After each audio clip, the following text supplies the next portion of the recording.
welcome back to my channel, Hasty Books. I'm Camilla, and today I'm bringing you a video talking about, yes, more book prizes. I swear there'll be like a break. Later in the week I'll do, obviously, my reaction to the shortlist of the Women's Prize for Fiction, but after that there'll be like at least a month until you hear me talk about another book prize, I swear.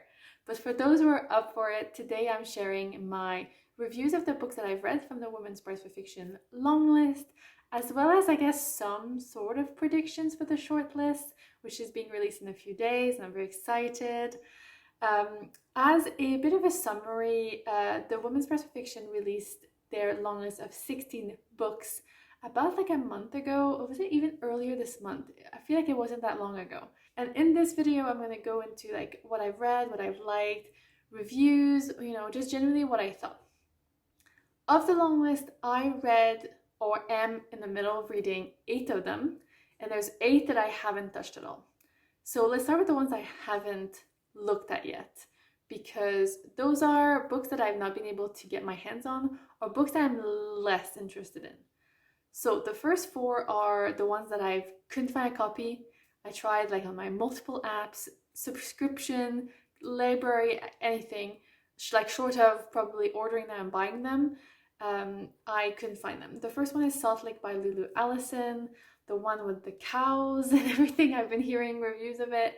I'm not sure if that interests me that much. I feel like if I could easily get a copy, I would have tried it. But yeah, I haven't been able to. The next one is Flamingo by Elliott. Again, this topic didn't really interest me that much. And also, I feel like I've seen really mixed reviews like since. So with all these videos of predictions coming out in the last week or so, I think it's been the majority have been like, that's a no for them. So, I'll go with the general vibe right now, and that's a no for me for now. Next is the final revival of Opal and Nev by Dawnie Walton. I also haven't been able to find that one. I think it's because it's an American title. I haven't been able to find it anywhere. I'm kind of interested. I'm open to it. If it was shortlisted, maybe I would give it a go if I could find it. But yeah, I haven't been able to. And the last one, which was the only one that I was really kind of keen on, was The Sentence by Louise Erdrich. And I think that was really interesting, like the ghost, which I think has been a bit of a Marmite effect. Like loads of people, I can't do stories with ghosts. And there's been quite a few in this list. And the ones that are like, I love it. It is set in a bookshop, and it's I think it's a woman who's just come out of prison. It's a client from the customer from the bookshop that has passed away and haunting the bookshop, and it's a pandemic novel. Like there's loads to it, and I feel like I'm very interested by what it's potentially exploring and doing, but again cannot find a copy. Anyway, now let's move on to the next 4, which are 4 that I have copy of, but I have not touched yet. The first one is Soar and Bliss by Meg Mason. This one I'm kind of keen to read. I think I saw Scott from Gunpowder Fiction and Plot say that if you don't like Sally Rooney, like you'll probably like this, and if you like Sally Rooney, you'll probably like this. And I was just like, okay, I feel like I'm not a huge fan of her, and this had a same kind of vibe. So I'm keen to try it. I have a hold at the library, still hasn't come in actually, which is why I haven't been able to get my hands on a copy. If it doesn't get shortlisted, I'll probably cancel the hold, because I'm not like that keen to read it, and I have lots of books to read in the coming months. But if it's shortlisted, I hope that the hold comes in, because then I'll be able to read it. Next is Build Your House Around My Body by Violet Kupersmith. And this one I was actually quite keen, like when I did my initial reaction video, the kind of summary really interested me in terms of the themes, especially like the 2 women in different timelines were like sort of linked and they disappear. So yeah, I was very keen. I have a copy. It's quite long, so I didn't start it. Actually, it's an e-copy, just meant to say, which is also why I haven't really delved into it yet. But I've been seeing really mixed reviews. Like if you've seen it, let me know what you thought, because some people have been really hating it and others saying it's really, really beautiful and well done. So I guess we'll see. The next one is Remote Sympathy by Chidgey. I haven't read this one. I have a copy. Again, it's an ebook, but I'm really not interested. I think even if it gets shortlisted, I don't think there's any way I'm gonna read this book, frankly. And finally, it's The Paper Palace by Miranda Cowley Heller, and that was like of interest. I was like, okay, my curiosity is piqued, but I've been again hearing some comments about it, and if it gets shortlisted, maybe I'll read it. Like I'm open to it. Now let's get into the 8 that I've read or am in the middle of reading. So I finished 5 books, and I'm kind of in the middle of reading 3. So I've almost finished one, I'm in the middle of the other one, and I'm kind of a quarter through the third one. So let's start with the one I'm almost finished, and I think I'll go and finish it like literally right after I film this video. It is This One's Guided by Leone Ross. This is an experience of a book. I still don't know how I feel about it, but I still feel like this is a fantastical, and I feel like fantastical because of all the different facets of that word. It's a whole world built inside that book. What Ross has accomplished writing that book, writing that community, writing the gossips, writing the relationships is incredible. And I think regardless of what like you think of the story, and it is a bit weird, or a lot weird actually, I think that it's a masterpiece. Like the way that it was crafted is truly, truly incredible. The world building is so rich, the relationship as well, and the language is so rich. It's so decadent actually. Like sometimes you're listening to a sentence, it is dripping with incredible words and description. It's so vivid, and it's vivid in terms of relationship, describing food and sex. Actually, I think it's quite a smutty book, and at times it actually made me feel a bit uncomfortable the way she describes sex and sexual acts. But I think it really goes with the vibe of the books, and I think it's not gratuitous. Like it really makes sense.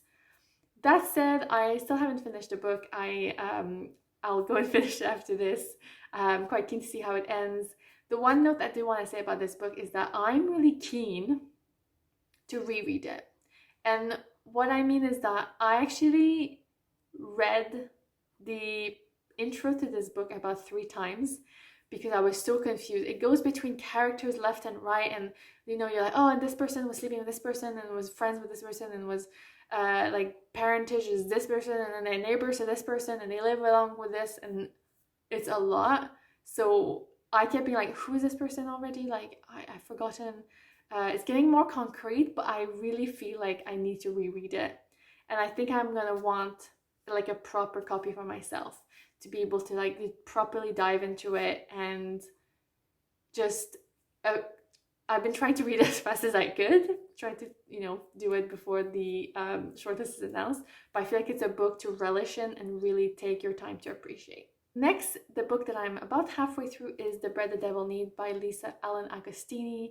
This is a book that's actually is really interesting. The way it's written is in dialect, which is I found quite difficult to get into, and that's I think partly because my first language is not English, and even though I think that I have near native knowledge of English and I'm very good at it and sound okay when I speak and read and write and everything, I still think that sometimes it's really difficult for me to read stuff that is not written like in the grammatical and syntax like perfect way.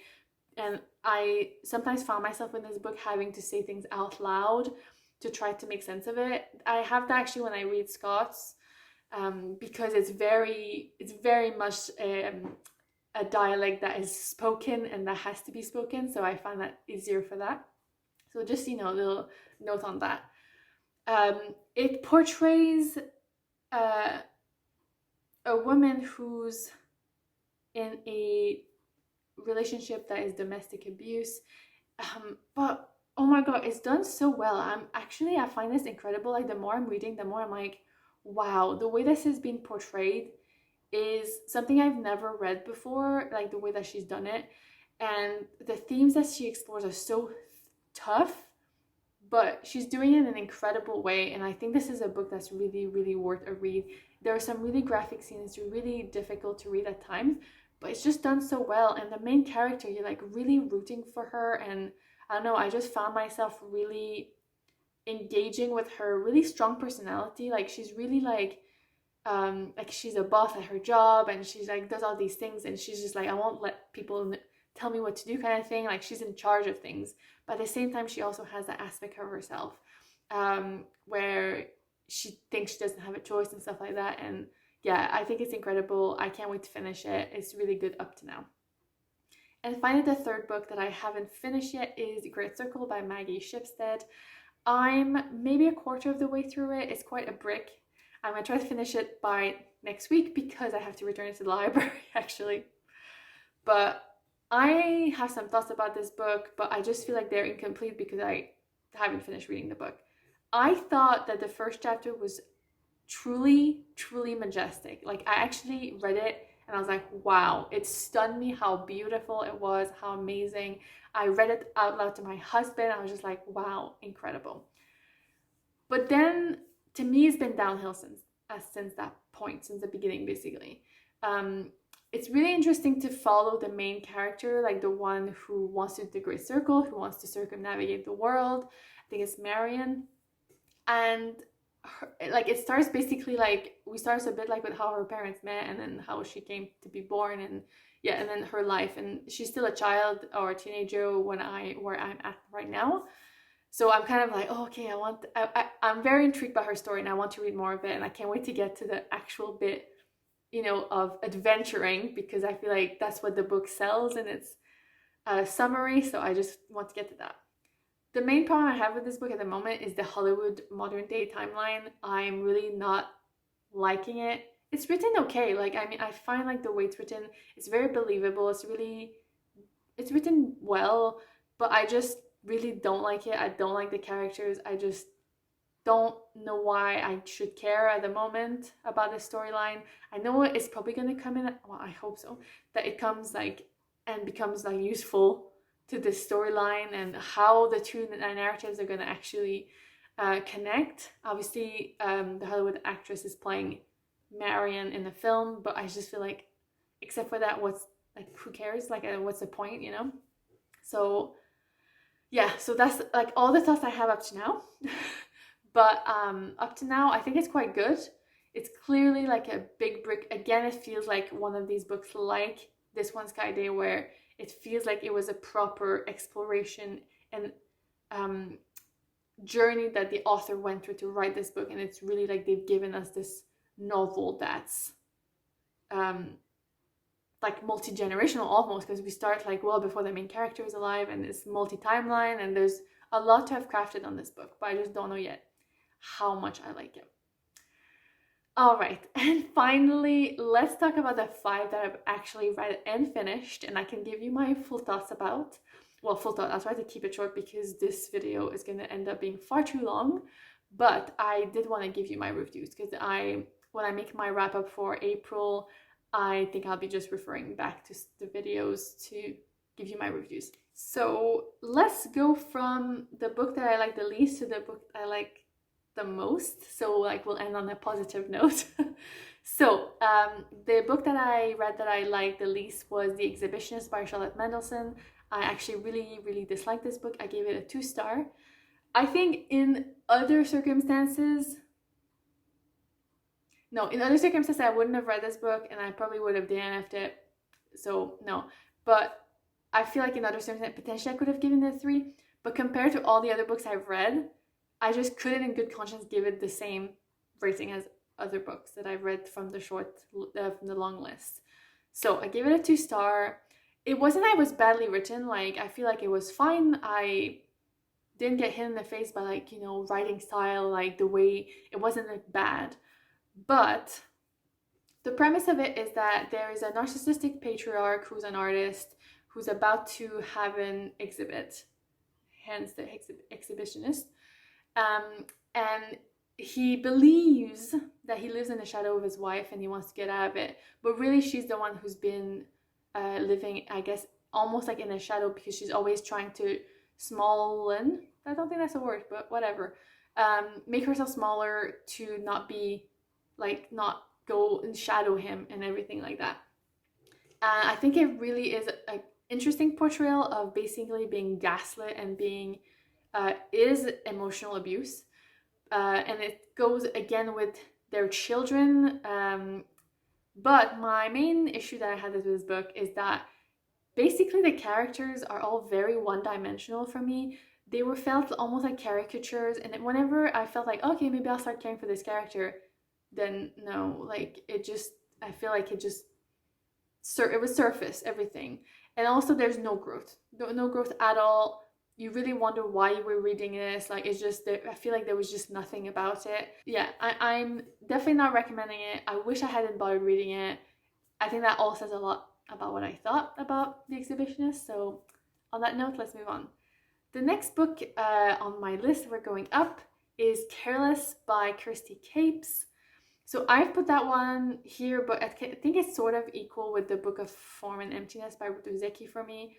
I gave the Book of Form and Emptiness 3 stars, and I gave Careless 4 stars. But when I made my list of least to most preferred, I put Careless below because I think I liked it less, but I gave it better because I wanted to round up. It is a debut novel and I want it to be nice.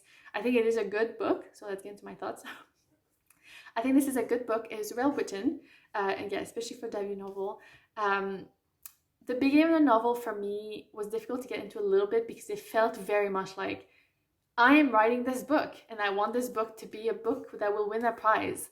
And it felt so obvious the way it was written, but I feel like it really found its way. Like, the more you keep going, like the more this book becomes really, really much deeper and more interesting. And it's like the second half for me was really good. So basically the concept of this book is a girl who lives in care. In the beginning of the book, that you find out that, or she finds out, we find out with her, that she's pregnant, so she's 15. And then we go back in time to basically when all of this started, so like kind of when she met the boy called Boy, and we get all the way back to present time when she finds out she's pregnant. And once we're back to that, I thought it was really good. I think like the first half of the novel was frustrating, but I think, and I will put a caveat of why I didn't love this book, is because I don't think I like teenage narrators. Their lack of self-awareness and empathy and just general concern and thoughts for not just the drama of their own lives is very lacking. And I totally get it. Like, teenagers are like that. I was like that. Like, we were all like that. I get it.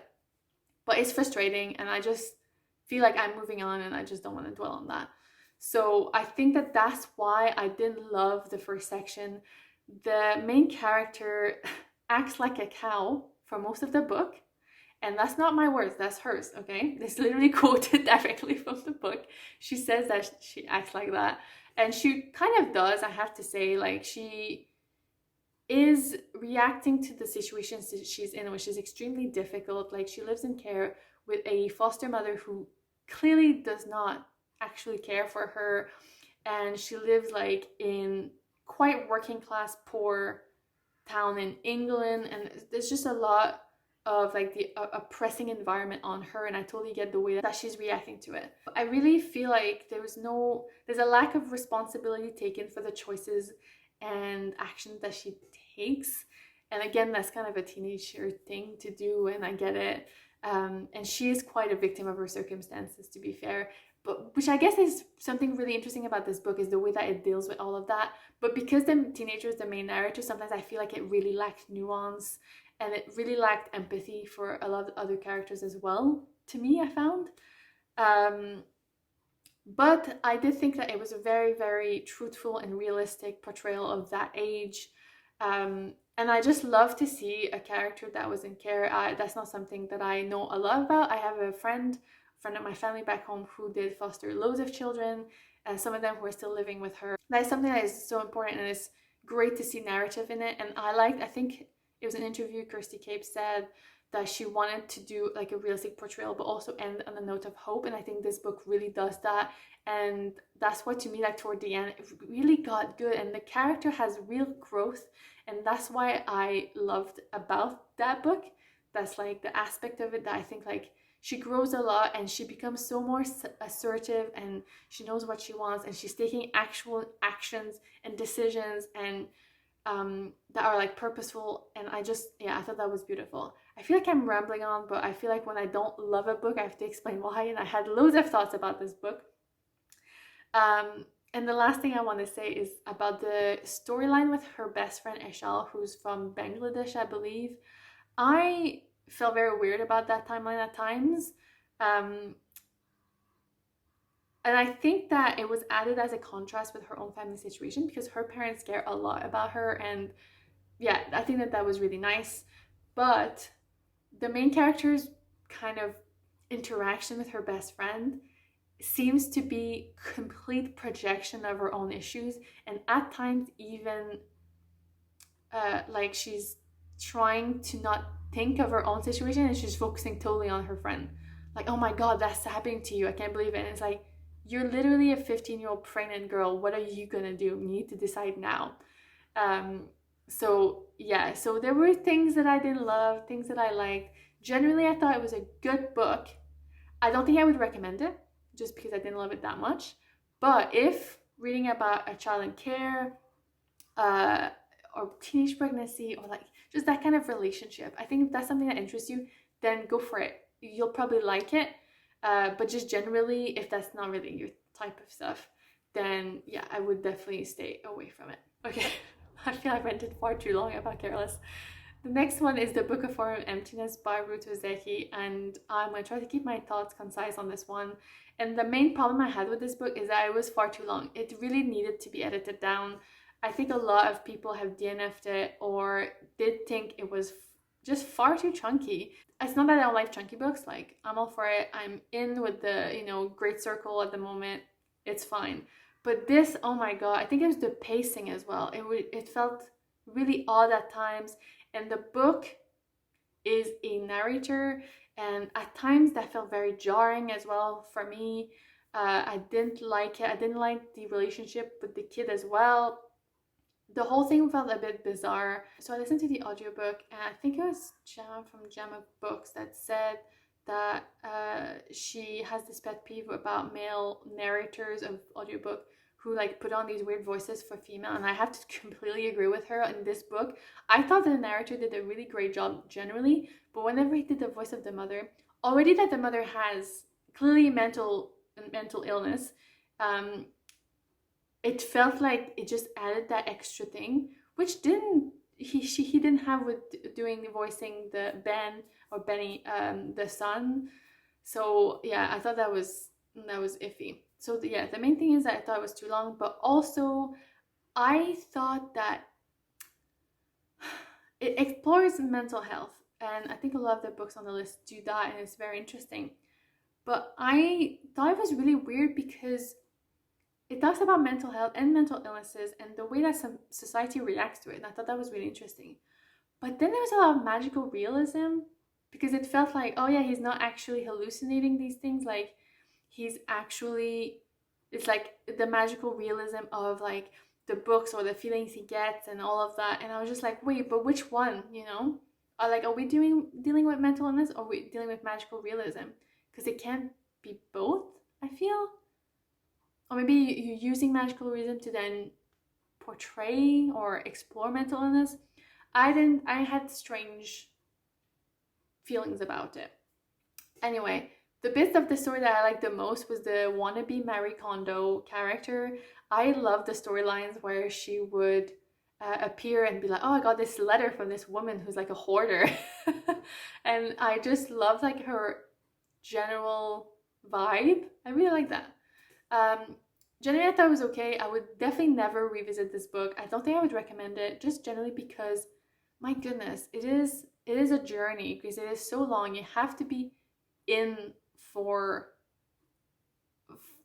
what it sets out to do. I don't really know what it's setting out to do, to be fair. I think there's far too many things. Apparently there's a whole thing about like consumerism. I didn't fully get that. I guess there's a whole thing with hoarding and like with the Marie Kondo character, but I also felt like that was this weird added thing on top of grief, on top of mental health, on top of relationship. Yeah, it was quite a lot. Anyway, that was my general thought. I think I gave it a 3 for that reason, but I would definitely read more Ruth Ozeki. Like, I feel like that her style was very interesting, but maybe this book wasn't for me. The next book is The Island of Missing Trees by Elif Shafak. If you've seen some of my videos before, you may know that I loved 10 minutes 38 seconds, The Strange World. That came out, I don't know when it came out, 2020, but I read it last year and it was one of my favorite books of 2021. I really like Shafak's vibe, her writing, the themes that she explored. I think that they're themes that I really relate to and I'm very keen to kind of read about, and I really connect with that. But I mean, she does a lot with this book and I really liked it, but for me the first maybe half, even 3/4 of this book was just okay. I was actually quite underwhelmed after loving 10 minutes 38 seconds. I was underwhelmed with this, and there was a couple different things why. The first thing is a tree narrator, although I feel like there's 2 different trees. There's a cypress tree and there's a London tree. Anyway, they felt different to me in the way that they acted, because technically they're slightly different, because the London tree is a branch from the cypress tree. Anyway, Fig Tree as a narrator, I'm open to kind of be like, yeah, cool, what do you bring to it? And sometimes it was okay, and sometimes it was like, why is there a horny tree in this story? I'm not here for it. I don't understand, and I definitely don't want it here. Anyway, that was one of the reasons. The other reason, I feel like it was just a bit flat, and I think it's because one of the narrators is the teenage daughter of the people we follow in the first timeline who are falling in love in Cyprus. The modern day timeline, it follows her in London, and she's growing up, and she's a bit apathetic, and she doesn't really know what's wrong, and she's stuck, and she has this whole episode where she just screams. I really didn't get that. I thought that was super weird. I don't know what it was trying to achieve. But I think because the character is a bit apathetic and it doesn't really know what she's doing or where she fits in, you could really feel that in the story and in the narration as well, I thought. I really quite like the love story between, I guess it's a Turkish and Greek characters from Cyprus, although as they say, they're just islanders. And I just love the whole, I guess the message of the book, although sometimes it was a bit layered on thick, but I thought that was really beautiful, and I feel like I learned a lot about Cyprus, and I think it hit me straight in the feels. Like the last quarter of it was so beautiful, and I almost cried, and I think it's because I very much feel like not like the character, the teenager, but I obviously I'm the daughter of a refugee from a bloody dictatorship, and which is actually mentioned in this book. They talk about Chile and the way that civilians and people were just killed during that time, and how bodies were recovered, which is the work that the mother is doing in the early 2000s in Cyprus. And yeah, I think that's why it hit me like really hard. And especially when the dad keeps saying, no, you're not from Cyprus. Like you're born in London, you're British, and all of that. And it's like, I sometimes feel like, and I am Canadian and I believe that, but I sometimes feel like my parents believe that as well. They're like, no, like you don't have that past. Like you were born here, you have a better life and all that. And I really felt that, because I just don't think that that's completely true, and that's not something that generation is potentially that aware of or attuned to, because they're trying to give you a better life. And yeah, so I think there's just so much to it, and it was really beautiful. And the ending to me like made me like I think it went up to a 4, because it was like a 3-star for most of it, and it went up to a 4-star because it was, it really struck a chord basically. But generally to me it wasn't quite up to par with 10 minutes 38 seconds. And if you want to start reading Shafa, I would definitely recommend you start with something else. finally, the last book I'm going to be talking about, and my favorite up to now, which really, really surprised me, is Creatures of Passage by Morowa Yejide. This book, I remember when I did my reaction, I was like, oh, that sounds interesting. I really like the whole magical realism of like she's a cab driver and she kind of has a power to, like, she knows when people need to be picked up, where they need to go. You know, she has that vibe, and there's like ghosts and all that. I was really into it, but it was talking about trauma. And I was like, oh God, I don't know if I have it in me to read that. But I found an audiobook and I listened to it, and I thought it was actually incredible. It was a superb book. But there are caveats. So the first caveat is I did almost DNF'd it. I reached a section where there's really... I mean, there are some explicit scenes, but it's also just a theme that is quite prevalent of child abuse, child molestation. And at first I was just like, no, like, I'm not here for it. I don't know what this is adding, because I didn't understand what the character, like why he was even in the story. I was like, no, I don't want this. But I kind of pushed on. I almost finished the book, and then I was like, oh, I was really confused between the characters because it jumps between different characters a lot. So I went back to the beginning and then re-listened to the whole thing again, skipping the parts about child abuse. So I re-listened to it, and oh my God, this is a masterpiece, I think. It is incredible the way it's weaved, the characters, the way they're linked, and the way that she explained the relationship. And I loved it. What I especially liked is the way that it juxtaposes. It's set in the 70s, technically, obviously, like a magical realism 70s.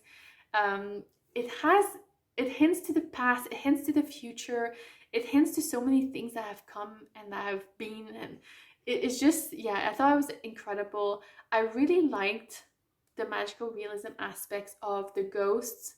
Although I have to agree, some people have said like the girl in the booth, there's a ghost that lives in the booth. I didn't really know what that was about. And I feel like probably the author had a reason for adding that, but I don't know what it was. And I read it twice technically. So yeah, but a lot of the other stuff, like I really liked all the different powers. And when I got to the end of the book, I was literally at the edge of my seat listening to it, being like, oh my God, what's gonna happen next? Oh my God, get there on time. Oh my gosh, do this. And I was like properly invested in the story, and everything at that point made sense to me, and I just thought it was incredible. And the fact that he roused me like that, I think is the sign of a good book, and I really, really recommend it. Obviously, if child abuse is something that's really emotionally expensive to you, then obviously do not follow my suggestion. You might not want to read this. Potentially it's something that you could read and skip over the parts, but as you read, you realize that it's actually quite a large plot point. So yeah, so that's I guess a warning for people. But generally I would really recommend it. I think it's a very worthwhile read. It's really just well written, well crafted. The audiobook was incredible. I really, really recommend that. All right. Oh my God. Okay, we're at the end. I didn't realize this video would be so long. I do want to do quickly prediction, and it's obviously half educated because I've only sort of read half of the books. So my only real hope is that Creatures of Passage is on this list. And I really hope that Exhibitionist is not on this list, basically. So these are the two like things like are bookending, you know, that I'm hoping. But generally, everything else I'm a bit kind of meh about. Like, okay. Like if the Book of Form and Emptiness is on the shortlist, I'll be like, okay, cool. Actually, Careless, I don't think Careless should be on this list. I just feel like of all the books that I've read, this was one that had the smallest viewpoint, and it's an important viewpoint, but I think it's the one that was like the smallest one, because a lot of the other ones like talk about like global and very universal experiences. Well, I feel like that one wasn't, so I feel like maybe not that. But also if it was, I'd be like, okay, cool, like good for Kirsty Caves, because this is her debut novel after all. But yeah, so those are just the general thoughts I have. And I feel a bit sad though that the list is a little bit like, okay, you know, I'm just like, most of the like, if the books are on or not, I'm just like, I'm not that invested. except for Creatures of Passage. Oh god, I really hope I think it's an independent publisher. I think it's Jacaranda Books, I think. So yeah, that'd be great. But what do I think the shortlist is gonna look like? So in a couple of days, they're gonna release a shortlist of 6 books, and they have a tough job because yeah, a lot of interesting books on this list, and a lot of people have done really great videos talking about the different themes. I think it's Eric Carl Anderson and his friend Anna who did the video. It's really, really good. I'll link it below because I think it's worthwhile to see them talk about the themes that are clearly on this, just generally on this list, but also about the different books and what they thought and what they think the list is going to look like. I quite like their prediction for shortlist. I was kind of like, oh yeah, I feel like that would be really nice. But what I think it's gonna look like, I think Great Circle is gonna be on it. This one, Sky Day, actually that one maybe is up there with Creatures of Passage. I think it was so well crafted that it probably belongs on the shortlist, but you know, we don't know. From everyone's feedback, I feel like Soar and Bliss should be on this list, but I haven't read it, so I don't know. But it feels like quite hyped at the moment. Next, I think The Island of Missing Trees by the Shafak. And then I really hope for The Bread that I'll Need and Creatures of Passage, but you know, hopefully one of the two. And I kind of feel like one of the chunky ones is gonna be like either Remote Sympathy, The Paper Palace, or The Sentence, like one of those. But very uneducated guess. We don't know what books the judges are going to champion and want to like push forward, but yes, this has been a really interesting journey to keep going. I'm waiting to make my May reading plans to see what the shortlist looks like, because if it's books I haven't read yet, I'm gonna keep an eye out for those and try to finish reading the shortlist. And then there's loads of time though, because the winner is not actually announced till I want to say like mid-June, like June 15th or something. So we'll have plenty of time to discuss that. But yeah, so these were my reviews and sort of predictions. Please let me know what you thought. Do you agree with me? I think that me having Creatures of Passage at the top of my list is a really unpopular opinion. But also I haven't seen actually that many people actually read it. So who knows? But yeah, let me know what you thought. Let me know what book that you would like to read of this list. Which one do you think should be shortlisted or win? It's a bit early to say that maybe. But you know, just let me know your thoughts, and see you back. Bye!